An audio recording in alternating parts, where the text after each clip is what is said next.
السلام علیکم ورحمۃ اللہ وبرکاتہ۔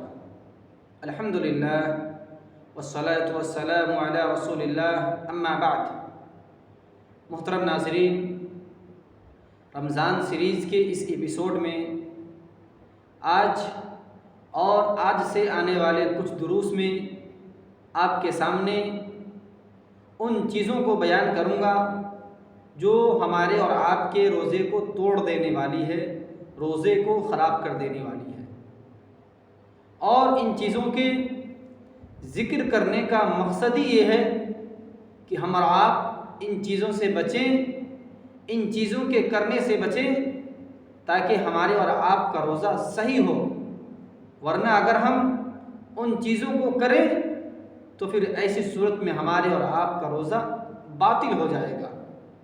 تو آج کی اس ملاقات میں روزے کے جو توڑ دینے والی چیز ہے، اس میں سب سے پہلے نمبر پر بیوی سے ہم بستری کرنا، یعنی ایک انسان اپنی بیوی سے مل بیٹھے، جمع کر بیٹھے اور وہ روزے کی حالت میں ہو۔ اگر ایسا کوئی انسان کرتا ہے تو پھر ایسی صورت میں اس کا روزہ فاسد ہو جاتا ہے، باطل ہو جاتا ہے، اس لیے کہ اللہ تبارک و تعالیٰ کا ارشاد ہے احل لکم لیلۃ الصیام الرفث الی نسائکم۔ اللہ تبارک و تعالیٰ نے روزوں کی راتوں میں تمہارے لیے تمہاری بیویوں سے ملنا یہ تمہارے لیے حلال قرار دیا ہے۔ یعنی معلوم یہ ہوا کہ روزے کی حالت میں دن میں بیوی سے ملنا اس کو حرام قرار دیا ہے اللہ تبارک و تعالیٰ نے۔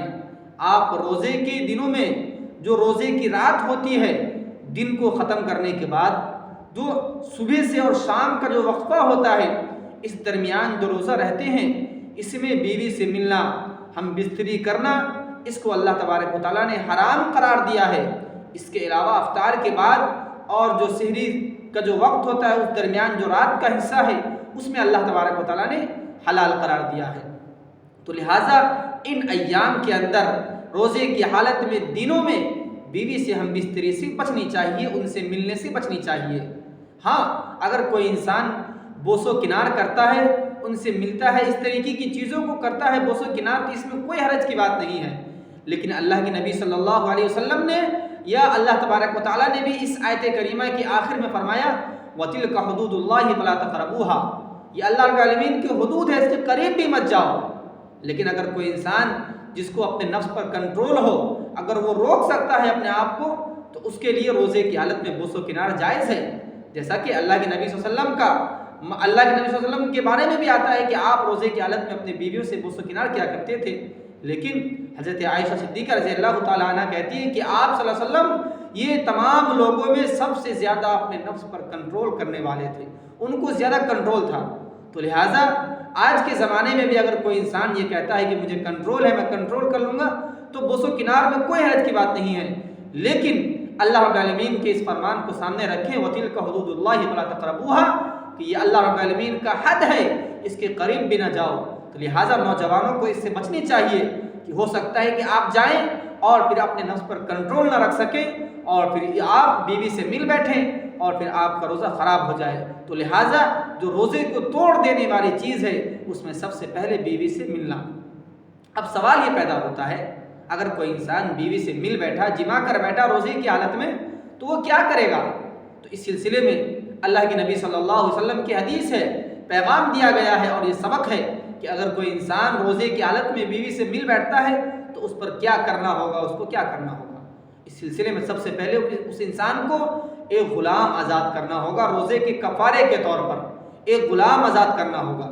اور اگر اس کی طاقت نہیں ہے تو پھر وہ 60 دن کے یعنی لگاتار 2 مہینے کے روزہ رکھے گا، اور اگر اس کی بھی طاقت نہیں ہے تو 60 مسکینوں کو کھانا کھلائے گا۔ یہ 3 اسٹیپ ہے، ان میں سے ایک کو کرنا پڑے گا۔ پہلے کی طاقت نہ ہو دوسرے کو، دوسرے کی طاقت نہ ہو تیسرے کو۔ ایک گردن آزاد کرنا، 2 مہینے کے لگاتار روزہ رکھنا۔ اگر کوئی انسان ایک بھی روزہ چھوڑ دیتا ہے تو پھر دوبارہ سے اس کو شروع کرنا پڑے گا۔ تو 2 مہینے کے روزے رکھنا اور تیسرا اسٹیپ کہ 60 مسکینوں کو کھانا کھلانا۔ یہ رمضان میں روزے کی حالت میں بیوی سے ہم بستری اگر کوئی انسان کر لیتا ہے تو اس کے کفارے کے طور پر اس کو یہ تینوں اسٹیپ، تینوں چیزوں میں سے ایک چیز ادا کرنا ہوگا۔ اس کے ساتھ ساتھ اسے چاہیے کہ وہ اس روزے کے، اس ٹوٹے ہوئے روزے کو بھی اس کو رکھنا ہوگا۔ جو ایک دن کا روزہ خراب ہوا ہے وہ تو روزہ رکھنا ہی رکھنا ہے، لیکن کفارے کے طور پر گردن آزاد کرنا ہے، یا پھر 60 مسکین کو کھانا کھلانا ہے، یا پھر 60 دن کے روزے رکھنے ہیں، 2 مہینے کے روزے رکھنے ہیں۔ اور اس کے علاوہ چاہیے کہ لوگوں کے اللہ رب العالمین سے توبہ استغفار کرے۔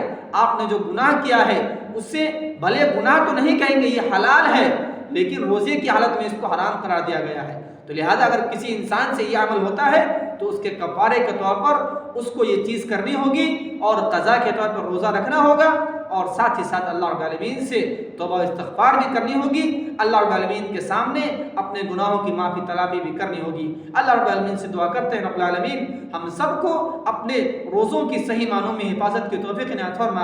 اللہ رب العالمین جو بھی چیزیں روزوں کو توڑ دینے والی ہے ان چیزوں سے ہماری حفاظت فرما، ان چیزوں سے ہم سب کو اپنے آپ کو بچنے کی، اپنے آپ کو بچنے کی، اور جو دوسرے لوگ ہیں جو اس طریقے کے لوگ ہیں ان تک بھی ان باتوں کو، دین کی باتوں کو پھیلانے کی، دین کی باتوں کو عام کرنے کی توفیق عنایت فرما۔ آمین۔ وآخر دعوانا ان الحمد للہ رب العالمین۔